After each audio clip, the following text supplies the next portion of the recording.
Son œuvre ravit la vedette aux autres expositions faites ici au musée Théodore Monod de Dakar. Et pour les photographes participant à cette 12e édition de la Biennale, hors de question de passer sans prendre un cliché du chef-d'œuvre. Son auteur, le voici, Kémy Bassène. Une esthétique.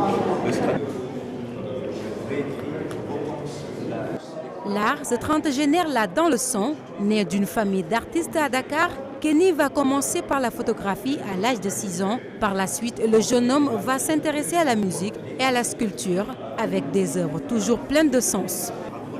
C'est un échiquier, le monde.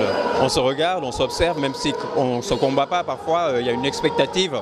Donc, et là, il y a un commun vouloir de vivre ensemble, qui est la définition d'une société. Mais cette société, cette définition n'est pas figée, ça se voit, sinon il n'y aurait pas de guerre. Donc j'utilise une échelle réduite des situations, des tensions géopolitiques, mais pas que géopolitiques, géohistoriques également. Kémy est très engagé. L'artiste qui en est à sa première participation à cette biennale affiche une grande prudence dans son langage artistique. Des mots comme identité sont bannis dans les messages compris dans son œuvre. Parce que pour prétendre à une identité, il faut avoir eu une idéologie. Les peuples qui ont une idéologie sont tous des peuples qui se sont érigés en État-nation. Ce n'est pas le cas des 54 pays africains. Donc ils n'ont pas décidé de leurs frontières, et donc ils n'ont pas une idéologie. Ils peuvent prétendre à une personnalité.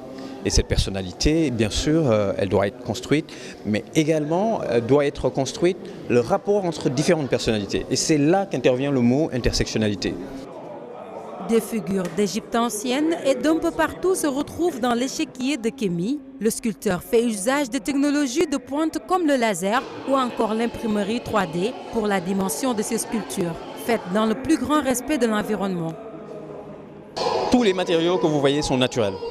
Les sculptures 3D ont été effectuées à partir d'amidon de maïs, ce qu'on appelle PLA, donc en polymère naturel. Le bois, c'est naturel, mais même le plexiglas est sans chlore. Le fer, il est naturel, tout est naturel. Je travaille toujours, j'essaie en tout cas de travailler toujours avec des matériaux naturels, c'est-à-dire qui existent. C'est ma façon à moi aussi de recycler mon travail, c'est ma façon à moi aussi de parler de recyclage sans évoquer le mot. L'œuvre de Kémy est un coup de cœur pour David Brolier. Le collectionneur participe pour la première fois à la Biennale de Dakar. Il vient de casquer plus de 2 620 000 francs CFA pour s'offrir le joyau. Cette pièce est très forte. Le jeu d'échecs, la vie dans laquelle on est aujourd'hui, les temps dans lesquels on vit, les problèmes économiques, religieux, sociologiques, tout dans ce jeu d'échecs se retrouve. Et l'artiste est très talentueux, donc je voulais absolument qu'il rejoigne dans ma collection. Les œuvres de Kémy traduisent le parcours riche et diversifié de l'artiste. Mon inspiration, c'est un condensé de sciences sociales. Parfois, j'extrais les paroles contenues dans certaines musiques et je les traduis en littérature. Donc, je prends des choses ici, je les déplace. J'aime bien déplacer les choses. Voilà.